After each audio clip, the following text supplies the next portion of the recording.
Rajasthan sub inspector भर्ती परीक्षा रद्द होने के फैसले ने प्रदेश भर में अभ्यर्थियों में गहरी नाराजगी फैला दी है। इसी कड़ी में मंगलवार को उदयपुर में छात्रों ने सड़कों पर उतरकर जोरदार प्रदर्शन किया। हाथों में तख्तियां और बैनर लिए प्रदर्शनकारी नारेबाजी करते हुए सरकार से न्याय की मांग करते दिखे। छात्रों का आरोप है कि मेहनती और ईमानदार अभ्यर्थियों को पेपर लीक व धोखाधड़ी जैसी घटनाओं का खामियाजा भुगतना पड़ रहा है, जबकि असली गुनहगारों पर सख्त कार्रवाई नहीं हो रही है। प्रदर्शन के दौरान माहौल तनावपूर्ण हो गया। पुलिस और छात्रों के बीच कई बार तीखी बहस और धक्का मुक्की की नौबत भी आ गई। हालांकि बाद में हालात काबू में ले लिए गए। छात्रों ने चेतावनी दी है कि यदि सरकार ने जल्द ही उनकी मांगों पर विचार नहीं किया तो आंदोलन और बड़ा रूप लेगा। उनका कहना है कि वे न्याय की लड़ाई किसी भी कीमत पर जारी रखेंगे। सर, मेरा नाम ज़ेबा मिर्जा है। मैं कुशलगढ़ बांसवाड़ा से रहने वाली हूँ। ये क्या मांग है?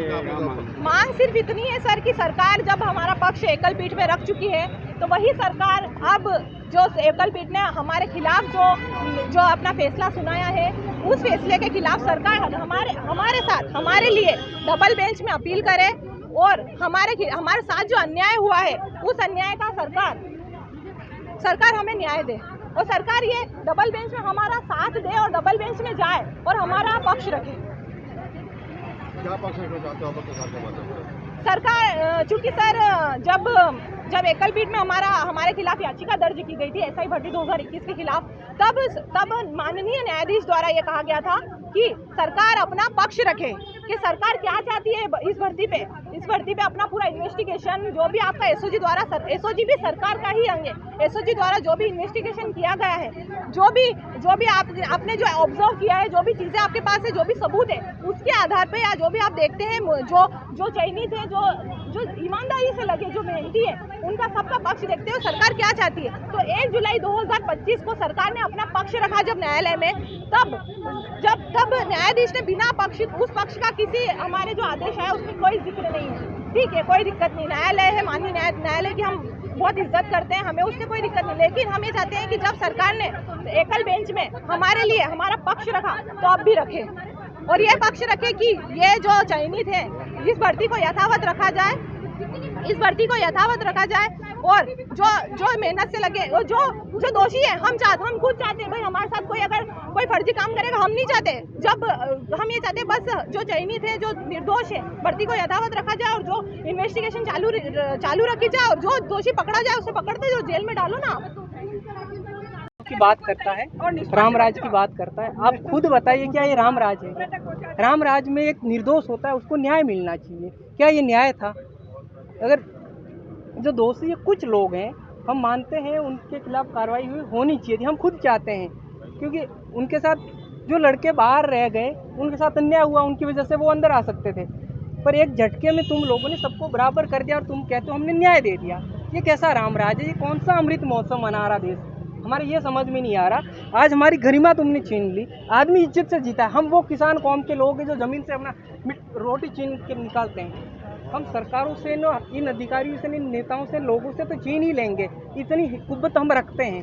पर कम से कम जो किरोड़ी लाल जी हैं, हनुमान बेनीवाल, रोजाना तुम कह रहे हो हमारे पास इतने सबूत हैं। भाई क्या करेगा? अचार डालेगा क्या सबूत का? तू क्यों नहीं देता? तू पूछता है मुख्यमंत्री मुझे बता दे कि मैं इन लोगों के सबूत दे दूं, वो अधिकारी चले जाएंगे, वो नेता चले जाएगा। भाई क्यों दबा के बैठा है तुम सबूतों को? क्यों नहीं लाता है? सिर्फ मीडिया में आता है तो सुर्खी में रहता है, क्योंकि तुझे पता है बेरोजगार लोग ज़्यादा हैं, वो सिस्टम की हकीकत को नहीं जानते, तेरी भावनाओं से जुड़ेंगे। भाई तेरे पास सबूत है तो तू लेके आना दे। कम से कम जो निर्दोष लोग हैं उनको न्याय मिले। मैं मेरी बात करता हूँ, मैं 2013 में कांस्टेबल बना था। 6 साल नौकरी करने के बाद मुझे लगा कि नहीं यार, अधिकारी बनना चाहिए। कांस्टेबल के नीचे पोस्ट में कुछ नहीं है। मैंने 2019 में रिजाइन कर दिया। 19 में रिजाइन करने के बाद साल भर में तैयारी के लिए गया था। कोविड की वजह से मुझे जयपुर से वापस घर आना पड़ा, मेरी तैयारी डिस्टर्ब हुई। फिर मैं पटवारी बना। पटवारी बनने के बाद मैंने आरएस मुख्य एग्जाम लिखा, वो मेरा नहीं हो पाया, मेरी तैयारी कम रही क्योंकि मैं सब इंस्पेक्टर का फिजिकल की तैयारी कर रहा था। सब इंस्पेक्टर मेरा चयन हुआ। मैंने वीडियो प्री एग्जाम और मुख्य एग्जाम निकाले। क्या इतना एग्जाम निकालने के बाद मेरा एसओजी से चैलेंज है कि अगर मेरे जितने भी एग्जाम निकाले हर एग्जाम की जाँच की जाए। और मेरा छोटा भाई टीचर है, मेरे 2 बहनें टीचर हैं, उन सब की जांच की जाए। अगर मेरे घर में कोई एक भी मिलता है तो मैं कहता हूँ तू चौराहे पे लाके फांसी चढ़ा दे, गोली मार दे। यार ये कैसे न्याय की बात हुई? तू साला मीडिया में आके बोलता है कि हम 400 लोगों को फर्जी वो है, तो भाई सबूत लाने यार, जेल में डाल, हमें डाल दे, क्या दिक्कत है? जाएंगे हम। अगर मैंने गलत किया, मेरी वजह से कोई ईमानदार लड़का अंदर आएगा, उसको तो न्याय मिलेगा ना। आगे हम चाहते हैं कि डबल बेंच में जाएं, सरकार हमारे पक्ष रखे, हम भी हमारे पक्ष मजबूती से रखेंगे, हमें न्याय मिले और जो भी लड़के गलत तरीके से आए हैं उनको बाहर किया जाए, और जो निर्दोष लड़के हैं जिन्होंने मेहनत की उनको वेटिंग लिस्ट में मौका दिया जाए। न्याय तभी मिलेगा और कोई तरीका नहीं है न्याय करने का। अगर तुमने रद्द का फैसला किया तो भाई हम तो दोषी हो गए ना। छोला है, मैं सब इंस्पेक्टर चयनित हूँ। हमारे साथ जो सरकार का माननीय न्यायालय का जो आदेश आया है उससे अन्याय हुआ है। मेरी उम्र अभी 30 वर्ष हो चुकी है। मैं 22 वर्ष की उम्र का था तब से मैं तैयारी कर रहा हूँ। ये मेरी पहली नौकरी नहीं है। इससे पहले मैं सेंट्रल गवर्नमेंट में जॉब करता था। वहाँ पर मैं सेंट्रल गवर्नमेंट में भी सब इंस्पेक्टर था, प्लाटून कमांडर। वहाँ पे मैं 4.5 वर्ष नौकरी कर आया।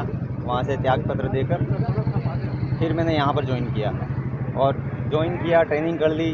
लगभग 2 साल होने वाले थे, हमारा प्रोबेशन कंप्लीट होने वाला था। उसके बाद हमारे साथ इस तरह का अन्याय हुआ। तो मेरा माननीय सरकार से यही निवेदन है, हाथ जोड़कर निवेदन है कि जब हम गलत नहीं थे तभी आप सिंगल बेंच में हमारे पक्ष में खड़े थे, आपने हमारे लिए पैरवी की। तो आगे भी हमारा यही निवेदन है कि आप डिविजनल बेंच में भी हमारा साथ दें और हमें न्याय देने का कार्य करें। आप लोग जो तख्तियाँ लेके घूम रहे हैं जिसमें आप लोग खुद स्वीकार कर रहे हैं कि इस परीक्षा में भ्रष्टाचार हुआ है, जी, कहीं ना कहीं घोटाला हुआ है, जी, घोटाले की वजह से सुप्रीम कोर्ट ने, हाई कोर्ट ने यह फैसला दिया है, तो फैसले का स्वागत करना चाहिए। आप लोग विरोध क्यों कर रहे हो? स्वागत कैसे करेंगे? स्वागत तब करेंगे जब फैसला न्याय संगत होगा। फैसला न्याय संगत इसलिए नहीं है क्योंकि जब जिन लोगों ने चीटिंग करके आए या फिर पेपर लीक करके आए, जिस भी माध्यम से आए, डमी बिठाकर आए, तो वो लोग जो आए हैं उनका प्रतिशत तो मात्र 6-7% है। बाकी के जो ईमानदार लोग हैं उनका क्या? तो ये 6-7% को आप लोग चिन्हित करके सरकार के हवाले क्यों नहीं कर रहे? बिल्कुल उनको चिन्हित करके सरकार, अभी तक जो राज्य सरकार ने कार्य किया है बहुत अच्छा कार्य किया है। लगभग 55 लोगों को उन्होंने सलाखों के पीछे भेजा है और ऑलमोस्ट जो जितना भी कचरा आया था वो सारा क्लियर हो चुका है। कुछ लोग ही बचे थे जो जिनको निकालना रहा था, बट माननीय न्यायालय का ये आदेश आ गया और उससे एक झटके में ही हमारा जो सब कुछ था वो सब हमसे छीन लिया गया। तो मेरा आगे निवेदन है कि हम डिविजनल बेंच में हमारे साथ सरकार हमारा पक्ष रखे और हमें न्याय दिलाने का कार्य करे। धन्यवाद। करने के आदेश आई उसके बाद का भी इस पर करूँगा। देखिए, राजनीति तो क्या है कि आज ओछी हो गई है, बहुत ज़्यादा ओछी हो गई है। उनको किस मुद्दे पर उठानी चाहिए, राजनीति किस मुद्दों पे करनी चाहिए, उनके वो तो विषय रहा ही नहीं है। क्या सड़कों पे गड्ढे पड़े हुए हैं, बच्चों की एजुकेशन, जो रेप केस अभी लेटेस्ट उदयपुर में हुआ है, आपको पता हो तो इन पे बोलिए ना कोई। और आज ये जो भर्ती है, अभी थोड़े समय पहले आपने सुना होगा कि सुप्रीम कोर्ट के एक जज के घर पे भी मिले बहुत सारे पैसे। तो कहीं ना कहीं मुझे ऐसा लगता है कि न्यायालय भी बिक चुके हैं यहाँ पे और सबके घर पेटी आ रही है। आपने मेवाड़ी में कहा पेटी आ रही है, जो पेटी आ रही है जो अच्छा न्याय दे रहा है ना। हकीकत बता रही हूँ मैं आपने। आज मैं पत्रकारिता पे एक बार विश्वास करना चाहूंगी इस बार कि वो बात को इस बार बिके नहीं पत्रकार। बहुत सारे पत्रकार बिक चुके हैं, मैं आपको भी गलत नहीं बोल रही हूँ, लेकिन मैं सच कह रही हूँ पत्रकारिता उतनी निष्पक्ष नहीं रही आज, इसलिए कोर्ट ने ये न्याय ये आदेश दिया है। पत्रकारिता को इतना न्याय से कीजिए, आप इतना निष्पक्ष कीजिए कि ये बच्चे दिखने चाहिए आपको। ये आप ये बताइए, आज तक इतनी भर्ती हुई, आज तक इतनी भर्तियां हुई हैं, क्या कभी कोई उसमें घोटाले नहीं हुए? क्या कभी पेपर लीक नहीं हुए? आप अभी रीट वाले भी 2 बार हम डबल बेंच में जब गए हैं तो डबल बेंच ने यही निर्णय दिया है कि देखो निर्दोषों के जो है उनके साथ न्याय होगा और भर्तियों को बहाल किया गया, दोषी के खिलाफ कार्रवाई की। हम शुरू से यही मांग कर रहे हैं कि आप ये बच्चे कह रहे हैं कि हमारा आप जो भी नार्को टेस्ट वगैरह कराना चाहते हैं उसके लिए हम लिखित में देने को तैयार है कि हम उसी के लिए रेस्पॉन्सिबल अगर कुछ होता है वो करवा लीजिए। हमारा एसओजी की जो जांच एजेंसी है वो अपने जांच कार्य को करे और जो दोषी उनको पकड़े, दोषी को पकड़कर उनको कड़ी सजा दी जाएगी, तभी तो अगली बार ऐसी घोटाले नहीं होंगे, ऐसी पेपर लीक के मामले नहीं होंगे। और युवाओं का हौसला बढ़ाने की जगह आप यहाँ उनका मनोबल तोड़ रहे हो। मैम, आप लोग प्रदर्शन कर रहे हो अच्छी बात है, लेकिन आपने न्यायपालिका और पत्रकारिता दोनों का आपने लांछन लगाया, दोनों बिक चुके हैं। इसकी वजह क्या है? इसकी वजह ये है कि कुछ मैं नाम नहीं लेना चाहूंगी अभी किसी का, लेकिन कुछ पत्रकारिता वालों ने इस मुद्दे को इतना गलत बताया था, पत्रकारिता के माध्यम से इतना गलत बताया था, उन्होंने निर्दोषों का एक बार भी पक्ष नहीं रखा। कुछ पत्रकार इतने अच्छे थे जिन्होंने पक्ष रखा था, लेकिन वो जो 5% जो लोग थे ना बिक गए थे, उन्होंने उस पत्रकारिता के माध्यम से इन निर्दोषों का बिल्कुल पक्ष नहीं रखा था और शुरुआत में मुद्दा भी वहीं से उठा। जबकि पत्रकारिता का कार्य होता है कि वो जांच करे पहले कि क्या सही है क्या गलत है। और आप तो छोड़िए, मैं ये कहती हूँ न्यायपालिका का क्या कर्तव्य होता है कि वो दोनों पक्षों को सुने। जो आप लॉ की पढ़ाई करते हैं, आप तो जज हैं, आखिर जज हैं, तो आपको तो हमसे ज़्यादा ज्ञान है, हम तो आम आदमी हैं। तो क्या होता है कि न्याय का एक उसूल है कि आप दोनों पक्षों को निष्पक्ष रूप से सुने। आपने इस पक्ष को तो शुरू से सुना ही नहीं, इस पक्ष के बारे में सोचा ही नहीं कि हमने यहाँ तक कि ऐसी वीडियोस भेजी उन घर की, परिवार की, उन गरीब लोगों की कि वो कैसे बच्चे बकरियां चरा के माँ बच्चे को पढ़ा रही है, झोपड़ी में पढ़ा रही है, और फिर वो यहाँ तक आए। आज उन बच्चों का हौसला तक आपने तोड़ दिया है। तो मेरा ये सरकार से निवेदन है कि आपने अगर पहले हमारा साथ दिया, आपने हमारी तरफ से आपने बात रखी, तो अब आप डबल बेंच में क्यों नहीं जा रहे? आप डबल बेंच में जाइए और हमारा पक्ष मजबूती से रखिए कि ये जो निर्दोष है उनकी क्या गलती है।